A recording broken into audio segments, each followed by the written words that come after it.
Hello, friend, and welcome back to my studio. I've got a spicy story today. I don't think anyone involved would watch my videos, so I'm going to use some honesty I might regret if I'm wrong about that. But today, I'd like to tell you about my work fight. While I talk, I'm going to be working on finishing up this large painting.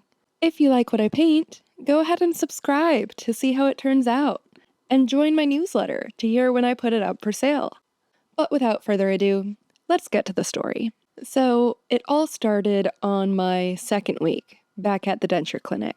There was an understanding between my coworker and I that it would take me some time to get back into the swing of things. I had this job before, but I left it for a short time and now had to retrain slightly. Well, my retraining time didn't take as long as we had expected, and after about a week, I noticed a shift in how my coworker treated me. He used to be upbeat and give me feedback where I needed it and let me do my own thing when I didn't. But he started getting more and more harsh with his delivery until the point where everything he said in my direction was hostile, and half of it was a made up complaint so he could complain about something. I usually love feedback, but the constant nitpicking over made up details stabbed me in the soft part of the gut. I hate getting over my own ego and admitting when I made a mistake, but I'm quick to do it. And when I made a mistake seemed to be the only time he was happy with me. I got the clear sense that he wanted me to fail and liked being needed when he helped me fix my work. To make the picture as clear as I can, here are some of the texts that I sent my husband during this time period. I think they show really well just how quickly and completely things escalated. From the first week, things are coming back really easy. I'm also soaringly confident in how good at this job I am. And I like being confident in my job. I'm also learning to draw a clearer line between job requirements and Terry's preferences. Third week, Terry has been in and out of a mood all morning. I'm trying to remember he means well, but he attacks so personally and aggressively. Here are some of the things he said today. Why are you using that burr for that? Use this one. You can't use that for everything. Hint, that's not a real rule. Are you doing that now? You won't be done before lunch. Hint, I was done before lunch. You're taking too long on that reline. Sure, you have time today, but you won't always. I was literally learning how to do relines. Look at that spot. Look how thin it is. I point out that that's the part that he did. Well, either way, it's too thin, and you have to fix that. Later in the week, I texted, Terry just complained that my way of doing a wax bite was a different shade of pink than the rest, and it's ugly. I said, yeah, and that was that. You'll be hearing way more about the wax bites. And then I'm trying to take it as a compliment that he has nothing else he can complain about. I think he's happier complaining than being okay with things, genuinely. And the last text from the third week has some real foreshadowing in it. Terry used to say things like, you'll find a way to do it that works best for you, but he doesn't say that anymore. He really wants me to do everything exactly as he does, but I'm trying to be better than his work, so there's some awkwardness around little choices like that wax bite thing. Trades are just like this, though, I'm sure. Then on week 5, Terry did all my wax bites. That's not usual for being out for a day. How do I approach him? Do you have a problem with me as aggressive, but what I want to say? And later, Terry has officially asked me to stop doing wax bites my way for the aesthetic look. I'm going to make them both ways and see which the boss uses and prefers. Week 6 was, Terry's in a cheery mood, but he complained about me filling the water tub that sits between us all week with slightly warm water. So instead of waiting an hour, he filled it with slightly cooler water, which is irrelevant to the job it performs. And here in a few weeks, I'm gonna have to ask Terry if we can reshuffle my duties a little. I'm busy, and he's not most of the time, and he's making that a bit of a problem. And the last text of that week was, Terry does not tell me how to break this case out differently. Me remembers that I'm supposed to break this out differently and tries my best. Terry panics and gets mad because I did it a slightly very fixable way of wrong. He's mad. I think I hate him. And I just have to remember a bad coworker isn't a good enough reason to leave a job because I'm not leaving this job. I don't want to, but he makes me want to. Week 7 was worse. My day has been a little rough, too much Terry grumpiness to ignore. He showed me how to do a thing I hadn't done, and when I copied him exactly, he said, "No, you have to make these edges smoother." Then he proceeded to smooth his own section. Also, I was just readying a box for shipping, and he passive-aggressively goes, "Oh, so I don't need to look at that?"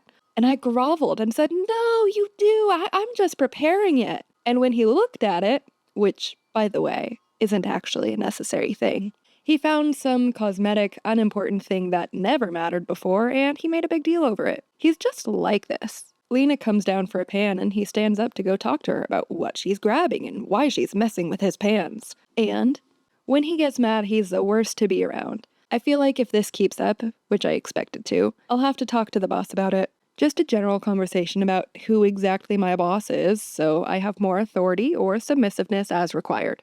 Week 8 was just... Terry was gone until 10 this morning, and it was fantastic. When he came in, I politely told him everything that had come through the door, since I knew he'd want to know, not because it was needed, and the first thing he did was to look at what I was working on and say it was done wrong. And then finally, we have week 9 with Terry is scary today. He's worked himself up so much he just drove off unannounced. I think I just need to fight with him. And no, he's still gone. I'm trying to do deep breathing and think of what to say and what not to say. I think I'll wait to start the fight until the clinic is closed. And, friend, I tried. He told me he didn't want to talk about it. Then it was Memorial Weekend, and now we're up to date. So, what's going on? Well, when I was hired, I understood that I have a main boss and a mini boss. All work was overseen by the mini boss, but the overall goal was to make the main boss's job easier. I was privy to feedback that my boss hadn't given Terry because he knew his pride couldn't take it. I understood how much time my boss and his dental assistants put into changing Terry's work to better suit their needs. I was of the understanding that I'm supposed to make my very best work, and my best work is work that meets the actual needs of the denturists using it. Apparently, though, I was completely mistaken about what my job position was. The main argument is the wax bites, but really everything is affected by the results of the one argument. I saw that the way Terry made wax bites sometimes made for less accuracy and more work to get them to work. They were thick and slid all around the mouth instead of going right in place, so I researched and watched other denture professionals make it a different way, and I tried it. I started making them with a slightly different process that is more accurate to the mouth shape and less bulky in the mouth. Terry didn't like the way that they looked. I disregarded that as a valid criticism. It is a bumpy surface with 2 colors of pink wax shaped over it. It only ever looks so pretty, and my bites did not, to me, look so dramatically worse than his. I even heard back positively from the dental assistants. They only told me positive feedback when Terry couldn't hear it, but they let me know that they love my wax bites and that the boss spends much less time on them now. And when I did do my test, I changed which color of wax I used to circumvent Terry's complaint and make it prettier and accurate, but I made wax bites both ways and watched which ones got used. And 100% of the time, it was mine that they chose to use. But none of that is the problem. The problem is that Terry is a little bitch. He has been making dentures in that exact lab for 20 years, in the field for 40. He's had a very long time to get settled in and used to his ways. When I come into the lab with a total of 1 year's experience, and I learn from YouTube videos instead of from him, and I make things a different way than him, he feels like I'm not respecting the hierarchy. I like to use the term emasculated. I am emasculating this old man by doing my job well. He literally feels like less of an authoritative man because I'm trying to make work that is different than the work he makes. Intentionally and for a reason, but still different. You see, he's got it in his head that I get special treatment, and he outright stopped teaching me how to do new things. Instead, he lets me fail and only says, "You can do whatever you want." And as you know from the texts, he also gets very heated. He's what I consider an emotional terrorist. We, in the clinic, are held hostage to his attitudes. He makes himself the heart of the office, not because it's needed, but because he likes to feel needed. He makes sure that he knows about everything going on, and he makes sure you know what he thinks about it. If he's mildly upset, the poor clinicians upstairs treat him like an upset toddler. There's food upstairs, you should go have some. Hey, can you help me with this small task?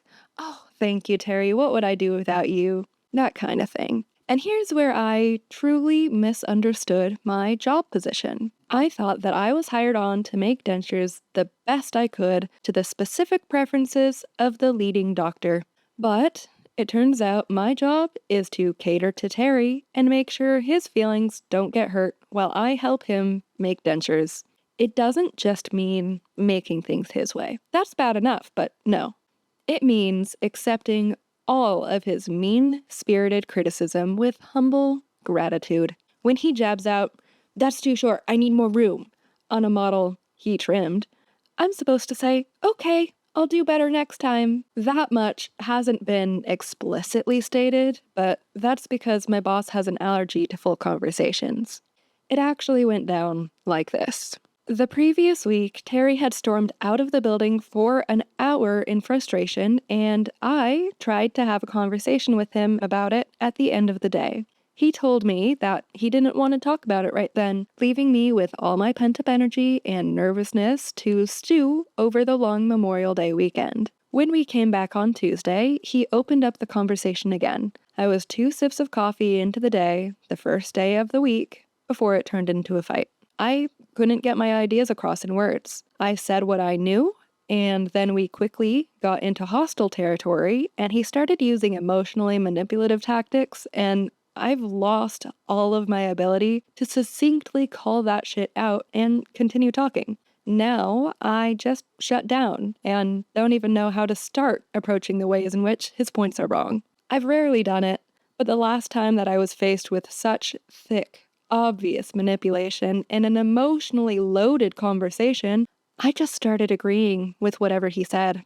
It was a nasty ex who took all of my agreements to heart, and I regretted it for years, but I did it again with Terry. He said something along the lines of, "So you just think my opinion is garbage then? Useless?" And I just said, "Yeah." And he said, "Really?" And I said, "Yup." And he kept talking until I stopped responding. Then I went up to ask the boss to mediate. I was hoping for a 3-way conversation, but he pulled us aside individually. When he talked to me, he made it clear that he and Terry had already talked a few times about his issues, and I tried to say my issues the best I could. He sat down and deliberated for a moment, and then told me in careful words that when it comes to choosing which of 2 ways to do things, I should choose Terry's way every time. He asked me if I could be okay with that, and I just spit out, "Sure, yeah." And that was it. I'm a crier, and I hate it, but my eyes were watered up the rest of the day, dripping on my glasses, and honestly just making it hard to see my work. I took the next day off and slept for 14 straight hours. Then I had one more day working with him before I go to Utah for a few weeks. It was terse. I opened with, "I'm sorry things got to such an extreme point. I'll be doing things your way from here on," to which he replied with an angry sounding, "'Kay." And then we passed the rest of the day, saying as little as we could to each other. At the end of the day, I am technically the one in the wrong. I see that, but I'm pissed as hell in both the other two, making it the case. I am not wrong to do work for the main boss, but I am wrong to ignore what my mini-boss wants me to do. I am going to have to just do things Terry's way, and that's the end of it. It was alluded to that his and my jobs are in question over the issue, and if I want to keep this job, I have to get with the program. But I'm pissed at Terry for forcing the entire clinic into his program. If he weren't such a small man, he could see progress in my change and let me do things differently than him. I'm not asking him to change, I'm just asking for him to let me change. And just as pissed as I am at Terry, I'm as pissed at my boss. He could have literally made this whole situation not a situation if he were just willing to talk to Terry. If Terry was privy to the same insights I was about how much his work is fixed upstairs, maybe he'd be more willing to let me do it my different way. If the boss told Terry that he doesn't care about the look of the wax bites, if he told him any feedback at all about his own work, it'd be a different thing. But he is a man who is happiest when he has to say the least amount of words, and pulling conversation out of him can be like pulling teeth. He avoids conflict to the scariest degree, and because of his cowardice in facing Terry, I have to suck every scrap of ego I have right back up in me and grovel at Terry's bloated feet. I'm pissed that I'm punished for trying to make improvements that actually were improvements. There is no real middle ground here. If I start doing some things Terry's way, he won't be satisfied until I do everything exactly like him. Well, that is my plan. I plan to make my work exactly as good and exactly like Terry's work. I plan to be pretty damn passive-aggressive about it too. If my thoughtful changes aren't helpful enough to be fought for, I'm not going to keep doing them. Terry's work passes the bar, of course it does, but only just. And he's made so many dentures that his work has the negative side effects of batch work. So, I'm batch working now. No more rewarding, careful crafting. I'm just there to be Terry's assistant and batch work and get the cases done. And I can already tell you how much my job satisfaction I lose from this change. Pretty much all of it. The thing that I love most about this job is being good at it. Now, I'm only Terry's level of good, and that doesn't do it for me. I don't want to leave the job. I loved it before, but I don't know how much I can stand to be Terry's assistant. He is a mean-spirited bully who hates me and roots for my failure, and thanks to his immovable sense of hierarchy, I have to please him. I don't know how long I'll last. If you want to support me, subscribe to this channel so I get an income stream going here and can leave that situation. I am working towards selling my work, so subscribe to my newsletter to know when I put it up for sale. And above all, thanks for watching. I'll see you next time, friend. Bye!